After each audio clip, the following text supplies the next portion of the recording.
Hola amigos parantos kumadamangos, balik lagi di Gaiken Movie yang masih melanjutkan serial Fairy Tail, dimana video kali ini kita udah sampai di episode 170 guys. Dimana di video ini akan menceritakan dimulainya turnamen sihir Daimato Enbu. Berhasilkah para Fairy mengalahkan lawan-lawan mereka? Daripada penasaran, mending langsung simak aja videonya. Tapi sebelum mulai harap cek dulu kuota kalian. Kalau sekarat bisa numpang wifi tuh tonggo.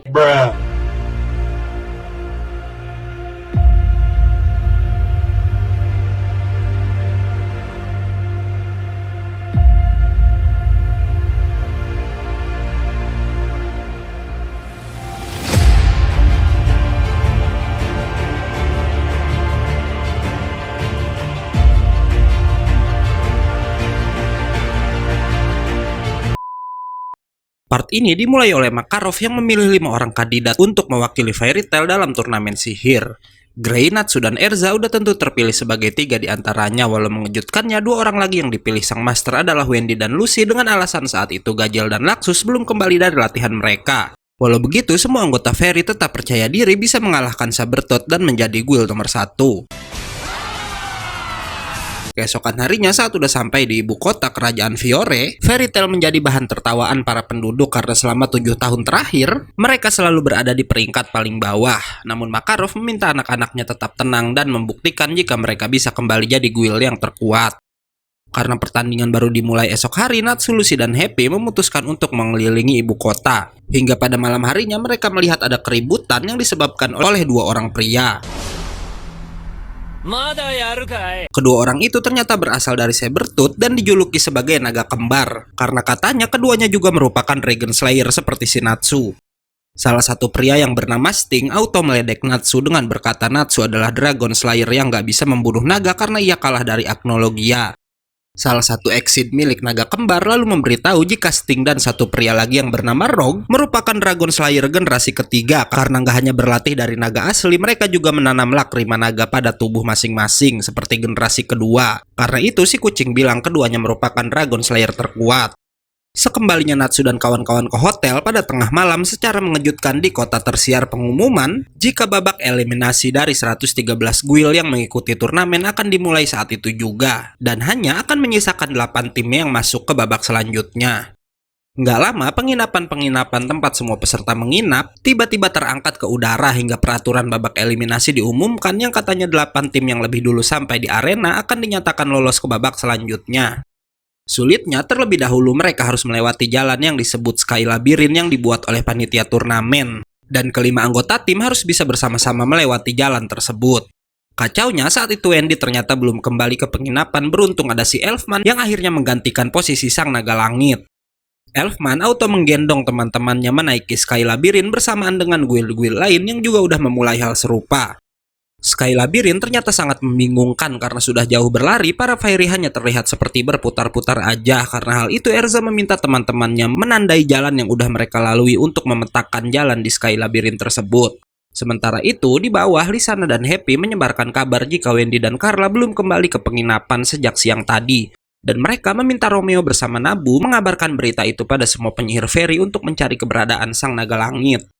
Balik lagi pada Natsu dan kawan-kawan yang gak sengaja bertemu guild Twilig Ogre yang sedang tersesat juga. Dimana begitu melihat penyihir Fairy, para Ogre auto merendahkan mereka semua dan langsung menyerang, walau kelimanya dijatuhkan dengan mudah oleh Natsu, Grey, dan juga Elfman. Nggak lama, mereka semua dikejutkan oleh Sky Labyrinth yang mulai berputar, membuat banyak penyihir terjatuh dari tempat mereka berada, yang bahayanya siapapun orang yang keluar dari Sky Labyrinth itu, maka akan dinyatakan kalah. Saat itu banyak guild yang mulai berguguran, beruntung anggota Fairy Tail masih bisa bertahan di tempat mereka. Nggak lama, tim Fairy nggak sengaja menemukan catatan peta dari tim Twilig Ogre dan mengambilnya, membuat Natsu dan kawan-kawan mempunyai sebuah ide untuk mengalahkan guild lain dan merebut peta-peta yang udah mereka buat. Fairy Tail berhasil mengumpulkan puluhan peta dari guild-guild yang mereka kalahkan dan menggabungkan semua peta tersebut. Sementara itu, para anggota Fairy yang berada di bawah udah mengitari seluruh kota, walau sama sekali belum bisa menemukan keberadaan Wendy. Karena itu, mereka curiga jika Wendy dan Carla berada di istana kerajaan Fiore. Lisana dan Happy pun langsung menuju ke istana Fiore yang disebut dengan Istana Mercurius. Mereka diizinkan oleh para penjaga mencari Wendy walau hanya sampai halaman istana aja, karena emang halaman Mercurius yang merupakan sebuah taman bunga dibuka untuk umum. Bersamaan dengan itu, tim Natsu sudah berhasil sampai di garis finish dari Sky Labyrinth dan dinyatakan lolos ke babak selanjutnya. Namun mengejutkannya si kepala labu bilang kalau tim Fairy merupakan tim ke-8 atau yang terakhir berhasil sampai di sana.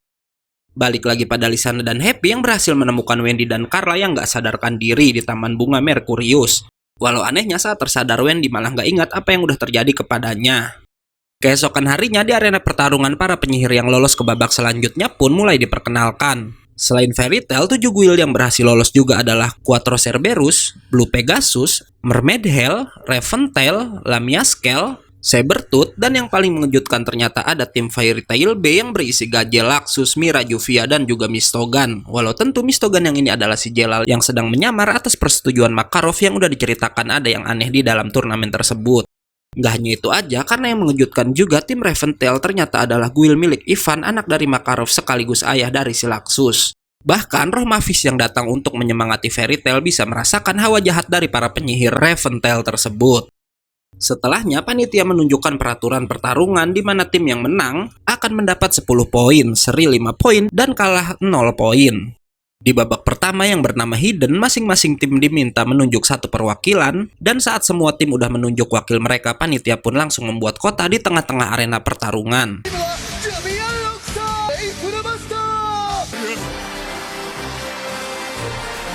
Semua peserta pun terpisah di sisi kota yang berbeda di mana mereka harus mencari lawan masing-masing dan saling mengalahkan. Ujian gak sampai di situ aja karena panitia pun lalu membuat ilusi wujud dari peserta yang membuat mereka kebingungan mencari mana lawan yang asli. Bahkan jika mereka salah menyerang para ilusi, setiap peserta akan dikurangi 1 poin dan menunggu selama 10 detik untuk bisa melanjutkan lagi. Beralih pada Grey yang berhasil ditemukan oleh Nalpudin, penyihir dari Raventail. Walau anehnya saat Grey menyerang tahu-tahu ia malah mengenai ilusi dari pria itu, membuat poin Grey berkurang dan gak bisa melanjutkan permainan selama 10 detik. Setelah hukuman selesai, Grey yang apes tahu-tahu diserang oleh Nalpudin dari belakang, membuat poinnya berkurang 1 lagi, sementara si Nalpudin yang bisa menyerang dengan benar mendapat tambahan 1 poin. Di tengah kebuntuan, F dari Blue Pegasus membuat salju agar ia bisa tahu mana musuh yang asli dengan melihat hawa dingin yang keluar dari mulut para peserta. Dan bener aja, karena cara itu sukses membuat F mendapat 3 poin dengan sangat cepat. Setelah itu, pertarungan terjadi di beberapa tempat sekaligus, walau anehnya Rufus dari Sabertooth sama sekali belum memulai pergerakan, yang ternyata si Rufus ini sedang menghafal gerakan dan juga sihir yang digunakan semua musuhnya. Setelahnya, Rufus mengeluarkan sihir bernama Memory Make yang membuat tubuh lawan-lawannya yang asli terlihat bersinar, dan langsung menyerang mereka semua dari atap sebuah bangunan, membuatnya langsung memimpin hingga nggak lama waktu permainan pun habis dengan tim Fairy B yang berada di peringkat 7 dan tim Fairy A berada di bawahnya, membuat mereka jadi bahan ejekan semua penonton. Setelahnya, panitia pun mengumumkan pertarungan selanjutnya, yaitu pertarungan 1 lawan 1 dari setiap perwakilan tim yang dipilih langsung oleh para penyelenggara, di mana pihak panitia menentukan pertandingan pertama akan mempertemukan Lucy dengan anggota Raventail yang bernama Flare. Lucy dan Flare pun akhirnya maju ke tengah arena di mana pertarungan akan berjalan dalam waktu 30 menit dan pemenang akan mendapat nilai 10 poin. Lucy menyerang lebih dulu dengan Taurus dan Scorpio yang dikeluarkan secara bersamaan hingga kekuatan Taurus yang digabung pasir Scorpio membuat serangan yang cukup kuat. Mengejutkannya, si Flare yang terhempas masih bisa menyerang balik dengan mengubah bentuk rambutnya menjadi seekor serigala. Beruntung Lucy punya Cancer yang ahli memotong rambut lawannya. Flare yang sangat marah pun lalu mengikat kaki Lucy dan membanting tubuh sang penyihir roh, dan kali ini Lucy menggunakan cambuk pemberian Virgo, membuat kedua penyihir wanita itu sama-sama terhempas. Mengejutkannya, sepatu Lucy yang terikat tadi terlihat terbakar, membuat ia terpaksa melepasnya. Setelahnya, Flare menggunakan cara licik dengan mengirimkan rambutnya ke belakang Asuka, anak perempuan dari Biska dan Alzek, tanpa sepengetahuan siapapun kecuali Lucy, membuat Lucy nggak bisa melawan Flare karena gadis Raventail itu mengancam akan menghabisi Asuka.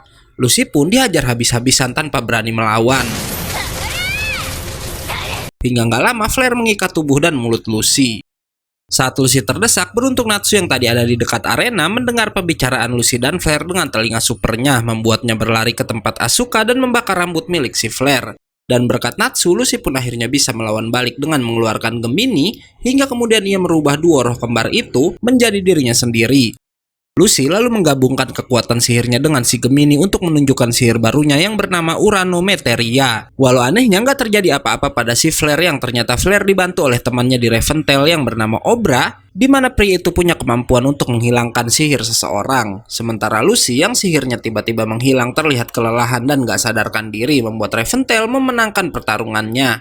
Panitia dan semua penonton banyak yang nggak menyadari kelicikan Reventale, tapi tidak dengan Mavis, Yajima dan Jura yang menyadari jika Flare udah dibantu dari luar arena. Membuat Makarov yang diberitahu Mavis kelicikan Reventale sangat murka pada si Ivan. Setelah pertandingan Lucy, pertandingan kedua dimenangkan oleh Ren yang berhasil mengalahkan Arania dari Guild Mermaid Hell. Sementara pertandingan selanjutnya, penyihir Sabertooth yang bernama Ogra menang mudah dari pria bernama Warcry dari Guild Quattro Cerberus.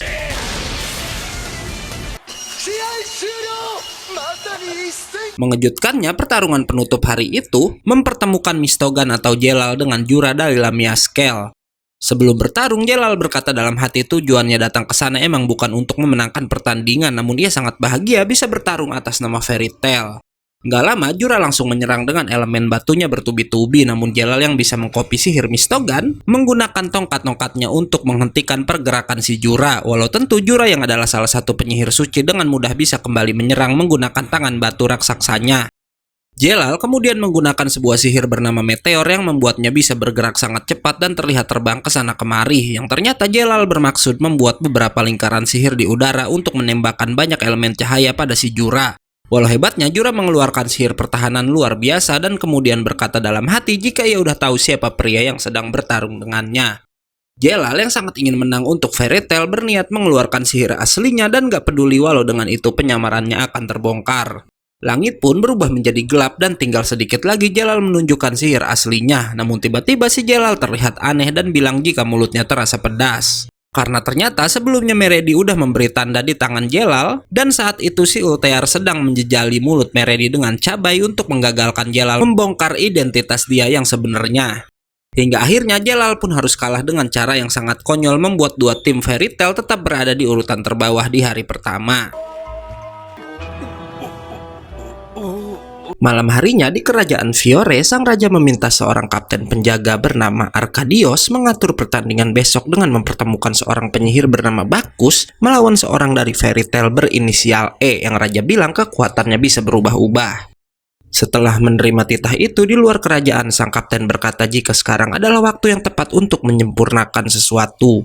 Berpindah pada Carla yang sedang berbincang dengan Poluchka yang saat itu merawat Wendy, di mana Carla memberitahu jika ia melihat gambaran masa depan yang Carla bilang ia melihat Mercurius hancur saat Lucy menyanyi di dalam istana tersebut. Keesokan harinya, pertandingan pertama dimulai dengan lomba balap lari melalui barisan kendaraan yang dibuat sebagai jalur treknya. Yang tentu aja lomba itu nggak menguntungkan para Dragon Slayer yang lemah dengan kendaraan. Hingga akhirnya perlombaan lari itu dimenangkan oleh Bacchus dari Guild Quattro Cerberus yang mendapat nilai 10 poin. Sementara jagoan kita dengan sekuat tenaga ada di posisi ke-6 dan berhasil mendapat 2 poin. Disusul oleh Gajel 1 poin dan terakhir Sting yang nggak mendapatkan tambahan nilai. Karena itu sementara Reventale memimpin dengan 26 poin menyusul Sabertooth yang cuma mengumpulkan 20 poin. Pertandingan selanjutnya diadakan duel yang mempertemukan Toby dari Lamia Scale yang harus melawan Black Snake dari Reventale. Keduanya langsung bertarung jarak dekat, walau nggak butuh waktu lama si Toby tahu-tahu udah terkapar membuat Reventale makin memimpin klasmen sementara dengan total 36 poin.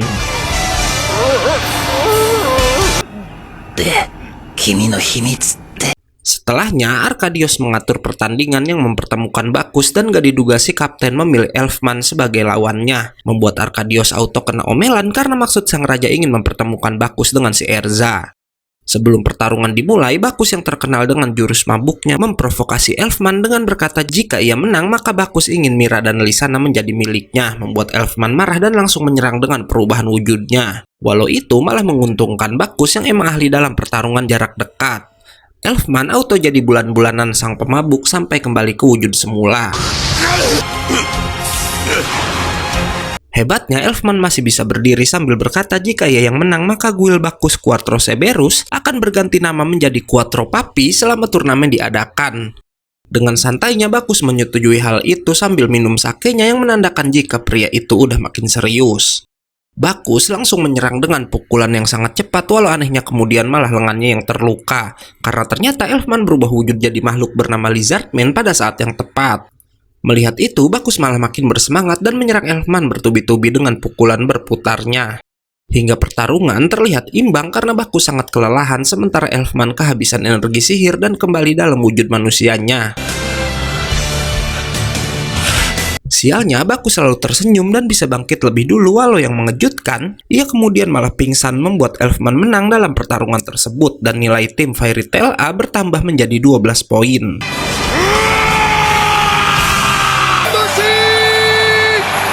Walau menang, Elfman terluka sangat parah karena pertarungan tersebut membuatnya mengembalikan posisi anggota tim pada si Wendy.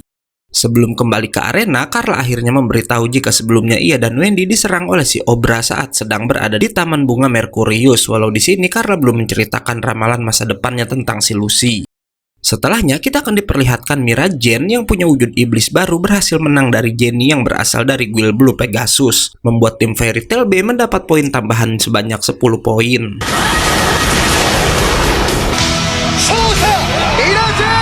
Berpindah ke dalam istana di mana Arkadios ditemui oleh seorang menteri pertahanan bernama Dartos yang gak setuju jika sang kapten memulai proyek bernama Eclipse. Namun Arkadios bilang inilah waktu yang tepat mengaktifkan proyek tersebut karena penyihir roh yang mereka butuhkan sekarang udah muncul di arena. Membuatnya gak peduli dengan larangan sang menteri yang Arkadios bilang semua ini ia lakukan demi sang raja dan negeri Fiore. Pindah lagi ke arena pertarungan, di mana pertarungan terakhir di hari kedua akan ditutup oleh penyihir wanita Sabertooth yang bernama Yukino, di mana ia akan berhadapan dengan penyihir Mermaid Hell yang bernama Kagura. Dengan sombongnya, Yukino mengajak Kagura bertaruh dalam pertarungan tersebut menggunakan nyawa mereka. Mendengar itu, penyihir yang katanya terkuat dari Mermaid Hell pun tentu gak gentar dengan tantangan si Yukino. Nggak lama, Yukino pun mulai menunjukkan sihirnya dan yang mengejutkan ia ternyata seorang penyihir roh seperti Lucy. Yukino punya kunci zodiak Pisces yang berbentuk 2 ekor ikan besar yang langsung menyerang Kagura. Kagura terlihat cuma menghindari serangan aja, membuat Yukino kembali mengeluarkan Libra, roh zodiak lain yang ia miliki. Libra punya sihir gravitasi membuat tubuh Kagura tertekan dan gak bisa bergerak bebas. Walau hebatnya, saat Pisces kembali menyerang, Kagura bisa bebas dengan melompat ke udara. Melihat itu, Yukino kembali mengunci pergerakan Kagura pada sebuah patung. Namun anehnya saat Pisces menyerang lagi, kedua ikan itu tiba-tiba terhenti. Yang ternyata Kagura bisa menggunakan sihir gravitasi juga yang bahkan kekuatannya jauh melebihi sihir gravitasi si Libra. Karena 2 zodiaknya udah dikalahkan, Yukino pun berkata ia akan membuka gerbang zodiak ke-13 yang bahkan membuat Lucy bingung. Karena sepengetahuannya kunci zodiak hanya ada 12 buah. Yukino lalu mengeluarkan zodiak ke-13 yang berbentuk ular raksasa bernama Ophiuchus, di mana saat ular itu keluar, langit Fiore tiba-tiba aja berubah menjadi gelap. Hebatnya, Kagura lalu mengeluarkan sebuah teknik pedang bernama Arc Enemy yang bahkan tanpa terlihat menebas lawan aja ia bisa mengalahkan Ophiuchus dengan sangat mudah. Dan dengan itu juga Kagura pun akhirnya memenangkan pertarungannya. Sambil pergi meninggalkan arena, Kagura berkata jika mulai sekarang nyawa Yukino udah menjadi miliknya. Karena di hari kedua Sabertooth nggak mendapat poin, akhirnya perolehan mereka sama dengan Lamia Scale yang berhasil mengumpulkan 20 poin juga. Sementara Reventail makin kokoh di puncak klasmen dengan perolehan 36 poin. Setelah pertandingan hari kedua usai, Arkadios terlihat sangat senang karena ada 2 penyihir arwah yang bisa ia gunakan untuk proyek Eclipse. Walau Dartos selalu mengawasi pria itu dan nggak akan membiarkan Arkadios menjalankan proyeknya. Malam harinya, saat sedang berjalan-jalan di kota, Erza tiba-tiba ditemui oleh salah satu anggota Mermaid Hell, dan yang mengejutkan ternyata ia adalah Meliana, si gadis kucing salah satu teman kecil Erza sewaktu di Menara Surga. Meliana lalu memberitahu ia sendirian bergabung dengan Mermaid Hell, sementara So dan Wally masih sibuk dengan petualangan mereka. Sementara itu, di sebuah bar karena kekalahannya dari Elfman siang tadi, Bakus dan Guild Quarto Puppy terlihat makin akrab dengan Fairy Tail. Hingga Shin lalu berpindah ke penginapan Sabertooth di mana sang ketua Guild yang bernama Gemma sedang memarahi semua anggotanya karena kalah dalam turnamen hari kedua. Bahkan ia memperlakukan Yukino dengan kejam dan meminta Yukino melepaskan semua pakaiannya untuk menghapus lambang Guild Sabertooth yang ada di tubuh gadis itu. Hingga setelahnya, Gemma pun mengusir si Yukino. Go, Mimi. Setelah kejadian itu, si Rogue terlihat kasihan pada Yukino berbeda dengan Sting yang berkata Yukino dikeluarkan karena ia lemah dan Sabertooth nggak membutuhkannya. Shin lalu berpindah pada Natsu dan kawan-kawan yang bersiap pulang ke penginapan setelah pergi dari bar tadi. Nggak diduga, mereka lalu melihat Yukino sedang berdiri di depan penginapan Fairy Tail. Yukino lalu berkata ia emang sengaja pergi ke sana untuk bertemu dengan Lucy karena gadis itu berniat menyerahkan kunci Libra dan Gemini untuk si Lucy. Karena emang dari awal melihat Lucy, Yukino udah punya niat menyerahkan kedua kunci itu setelah turnamen selesai. Namun karena kini ia udah nggak mengikuti turnamen, makanya Yukino menyerahkan kedua kunci zodiak saat itu juga. Yukino lalu memberitahu jika posisinya udah digantikan oleh seorang wanita bernama Minerva, yang katanya salah satu dari 5 penyihir terkuat di Sabertooth, karena ternyata Yukino emang bukanlah termasuk 5 penyihir terkuat yang pernah diceritakan, karena ia hanyalah anak baru di guild tersebut. Setelahnya, Yukino memberitahu alasannya memberikan 2 kunci zodiak pada si Lucy, yang udah punya 10 zodiak lainnya, karena ia bilang dengan memiliki 12 kunci zodiak sekaligus, Lucy bisa membuka sebuah gerbang yang akan merubah dunia. Lucy nggak mau menerima kunci milik Yukino karena ia tahu bukan hal mudah untuk memisahkan seorang penyihir roh dengan kuncinya. Karena itu Yukino pun mengerti dan berkata mungkin suatu saat Lucy akan mau menerima kunci zodiaknya. Setelah Yukino meninggalkan penginapan, gak diduga Natsu Happy mengejarnya untuk meminta maaf karena awalnya Natsu mengira semua penyihir Sabertooth adalah orang yang jahat, namun Yukino ternyata berbeda dengan teman-temannya. Perbuatan Natsu membuat Yukino menangis karena selama di Sabertooth ia merasa nggak ada yang memperlakukannya sebaik Natsu. Bahkan Yukino bilang kini ia udah diusir dari guildnya tersebut cuma karena mengalami kekalahan 1 kali. Curhatan Yukino tentu membuat si Natsu sangat marah, hingga yang mengejutkan sang salamander nekat menyerang penginapan Sabertooth seorang diri.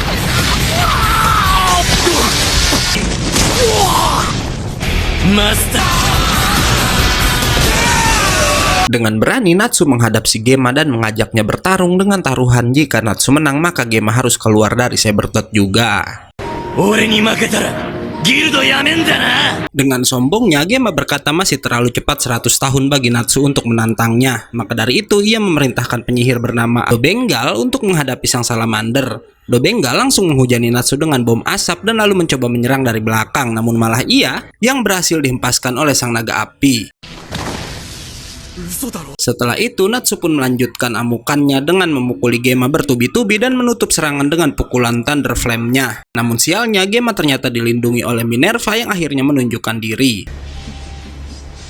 Di sini terbongkar jika Minerva adalah anak dari Gema dan maksudnya menghentikan Natsu agar ayahnya itu nggak menghabisi salamander karena Minerva takut guildnya akan terkena hukuman karena udah membunuh salah satu peserta turnamen. Mengejutkannya, Minerva ternyata udah berhasil menangkap si Happy untuk mengancam Natsu agar mau meninggalkan penginapan itu. Dan karena hal tersebut, Natsu pun mau nggak mau pergi meninggalkan Sabertooth sambil membawa Happy dan mengatakan agar Sabertooth lebih peduli lagi pada teman-teman mereka sendiri. Keesokan harinya, turnamen kembali dimulai dengan Lahar yang menjadi juri tamu di hari ketiga tersebut. Perlombaan hari itu mengharuskan setiap tim mengirim 1 perwakilan dan setelahnya panitia memunculkan sebuah kuil berwarna hitam yang si kepala labu bilang kuil itu dipenuhi oleh banyak monster-monster jahat. Walau tentu monster-monster itu hanyalah monster yang terbuat dari sihir dari panitia perlombaan. Ada 100 monster yang terbagi dengan kekuatan yang berbeda-beda dari yang terlemah diberi tanda D sampai yang terkuat berada di level S, yang si kepala labu bilang bahkan penyihir suci pun belum tentu bisa mengalahkannya. Peraturan pertandingan kali ini adalah masing-masing peserta bergiliran menentukan akan melawan berapa monster, hingga 100 monster yang ada di dalam habis dan tentu siapa yang bisa mengalahkan monster terbanyak akan mendapat poin tertinggi. Gawatnya, setiap peserta nggak bisa memilih monster dari kelas apa yang akan mereka lawan karena monster-monster itu akan keluar secara acak. Erza yang mewakili tim Fairy A mendapat giliran pertama dan mengejutkannya, Erza lalu berkata jika ia menantang 100 monster sekaligus.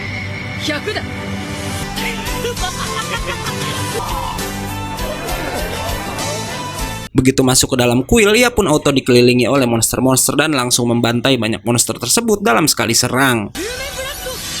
Dalam waktu singkat, Erza udah menghabisi setengah dari jumlah seluruh monster yang ada.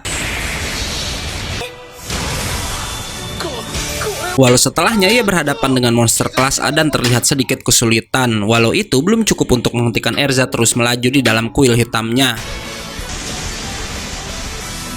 Walau kelelahan, Erza berhasil menyisakan 4 monster aja termasuk 1 monster dari kelas S. Tapi ia kemudian bisa mengalahkan 1 monster kelas A dan 2 monster kelas B yang tersisa. Hingga nggak lama Erza pun akhirnya bertarung dengan monster kelas S yang disebut Pandemonium, di mana monster itu cukup kuat untuk menghempaskan sang Titania.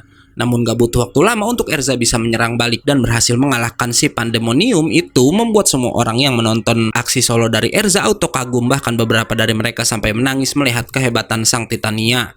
Karena para monster udah dihabisi oleh Erza sendiri, panitia pun memutuskan menentukan urutan tim yang tersisa dengan sebuah mesin yang mengukur kekuatan sihir masing-masing peserta, di mana penyihir dengan kekuatan tertinggi akan mendapatkan nilai kedua tertinggi setelah si Erza. Miliana yang mewakili Mermaid Hell mencoba pertama kali dan terlihat jika kekuatan sihirnya bernilai 365. Disusul Novale dari Quarto Papi yang mendapat nilai 124, Hibiki 95, sementara Obra cuma dapat nilai 4 walau teman-temannya bilang si Obra emang sengaja menyembunyikan kekuatannya. Disusul oleh Jura dengan nilai 8544 dan yang terakhir karena mewakili Fairy Tail B menggunakan sihir terkuat Fairy Glitter membuat mesinnya hancur dan mendapat nilai 9999. Berkat Erza yang berhasil mendapat 10 poin dan karena 8 poin, Fairy Tail pun naik peringkat di mana tim A berada di posisi 5 sementara yang B ada di bawahnya. Selanjutnya diadakan babak duel di mana Meliana bisa mengalahkan seorang penyihir Quarto Papi yang bernama Semas, disambung oleh kemenangan Rufus yang berhasil mengalahkan F.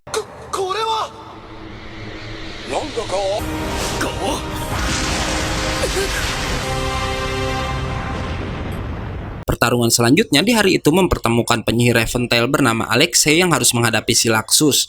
Bersamaan dengan itu, Yajima meminta Lahar menyiapkan pasukannya karena si kakek tua curiga jika Reventail punya niat lain mengikuti turnamen tersebut. Nggak hanya Yajima, Makarov ternyata juga udah mewaspadai hal itu dengan menempatkan Biska yang membidik senjatanya ke arah Ivan dari atas. Dan juga meminta Lisana mengawasi anggota guild Reventail yang lain.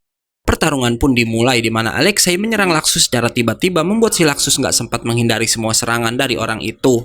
Semua orang melihat Laxus nggak berdaya dihajar Alexei, walau ternyata itu semua cuma ilusi karena Laxus dan Alexei yang asli masih berbincang di tengah arena. Alexei lalu berkata jika ilusi Laxus kalah bisa aja jadi kenyataan jika mereka bertarung. Namun pria itu bilang tujuan Reventail mengikuti turnamen bukanlah untuk meraih kemenangan, maka dari itu ia pun menawarkan negosiasi pada si Laxus. Laxus menolak dan malah menantang Alexei untuk bertarung, namun liciknya Alexei membawa semua anggota Raven untuk mengeroyok Laxus jika pria itu nggak mau diajak bernegosiasi. Dan mengejutkannya Alexei kemudian membuka topeng, di mana nggak diduga ia ternyata adalah Ivan, yang nggak lain adalah ayah dari Laxus karena yang sedang diincar Biska di luar dan diawasi oleh si Lisana merupakan ilusi yang dibuat oleh orang-orang Reventail tersebut. Di sini akhirnya terbongkar jika Ivan mengincar Lumen Histoire, sesuatu yang pernah ditunjukkan Makarov pada Gildart di part sebelumnya. Ia menanyakan pada Laxus keberadaan Lumen History tersebut, walau Laxus bilang ia nggak tahu mengenai hal itu dan dengan berani menantang Ivan dan seluruh Raven untuk bertarung dengannya.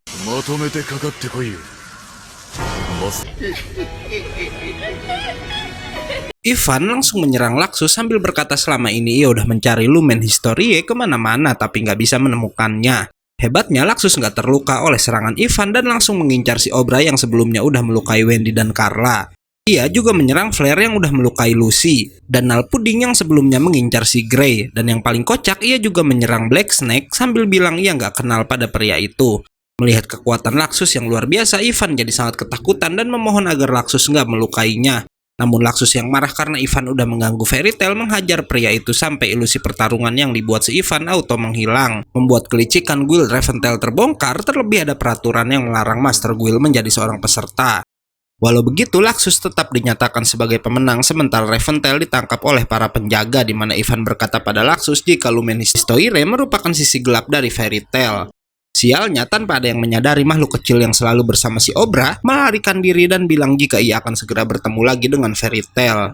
Selanjutnya, pertarungan dilanjutkan dan mempertemukan Wendy dengan penyihir wanita bernama Cheria dari Lamia Scale.